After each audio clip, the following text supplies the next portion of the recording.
you have Cecile Richards right next to Bill Clinton at the DNC convention. You have the most pro-abortion platform in the history. A strong indication that she turned the entire thing around in the book. I mean, that's the sense I get after Cardinal Dolan meets. So has the Democrat Party entirely abandoned the pro-life community? I mean, at what point? I mean, it seems like, let's use the NRA example.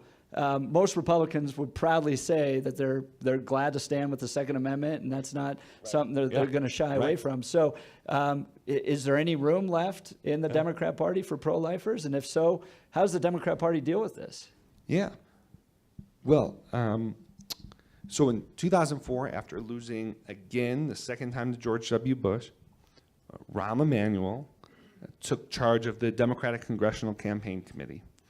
And in his recruiting for candidates, he made a pretty controversial decision, and that was that in districts that were more conservative, he was going to recruit more conservative Democrats. And the activist wing of the party didn't like this because they didn't want there to be room for this political columnist, Mark Shields, has this great quote. He says, you could tell the health of a party by whether it's searching for converts or whether it's searching for heretics. In 2006, we were searching for converts. It was the 50-state strategy. It was every voter. In 2008, as I mentioned, we were searching for every voter that we could. The party is in a state right now where it's searching for heretics. So you have senators like Joe Donnelly, Heidi Heitkamp, Claire McCaskill up for re-election in red states, with the exception of Senator McCaskill. So Joe Donnelly, Bob Casey, Heidi Heitkamp, Joe Manchin, I believe were the only 4 senators to which they should be applauded for it, but I wish there were more of them to oppose the Democratic platform's position on Hyde.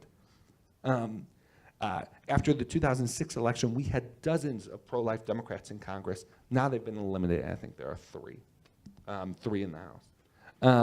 And so yes, it's getting very difficult. Here's the pivot point. The Democratic Party right now is basically split up into 3 equal thirds.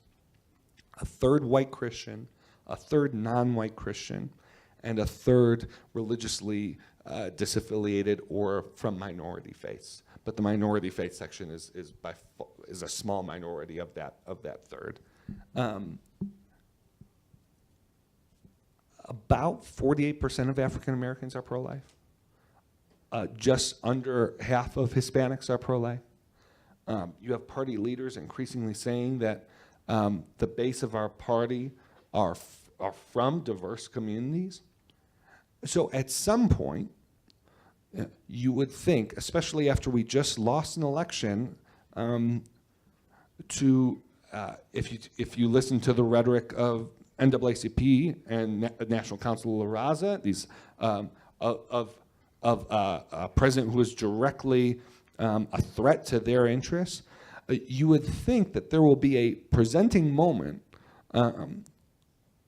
where these communities say, well, look, you say that we're increasingly leading the party, so why is it the view of the wealthy, secular white folks, why is it their view on these social issues that we're taking and not ours? Why are we giving up votes to do things like repeal the Hyde Amendment that even if Hillary Clinton had won would have never, a budget isn't passing unless they had also swept Congress too. But it was a meaningless, symbolic thing to put on the platform. And that alone, listen, in Michigan, I believe the difference was 19,000 votes, no, I'm sorry. Yeah, 19,000 votes. If Hillary Clinton would have matched Barack Obama's 2012 numbers among white evangelicals, she would have picked up over 140,000 additional votes. Just matching his 2012 white evangelical numbers. I was there doing evangelical outreach in 2012. Was not so. That's not like a high water mark. And so this is the conversation we're going to have as a party. The last thing I'll say is that we were ready after 2004 to ask some hard questions about the God gap and how we were thinking about social issues. The reaction to our loss in 2016, I've said liberals are reacting to this election like conservatives always react to losses, which is usually when conservatives lose, they say, well, the Republican Party wasn't conservative enough. Democrats usually, that's usually not our reaction. 2016 it is. We lose an election. What do we do? We put up every activist group for marches in the streets and present that as the face of the Democratic Party, as if that's going to win a national election.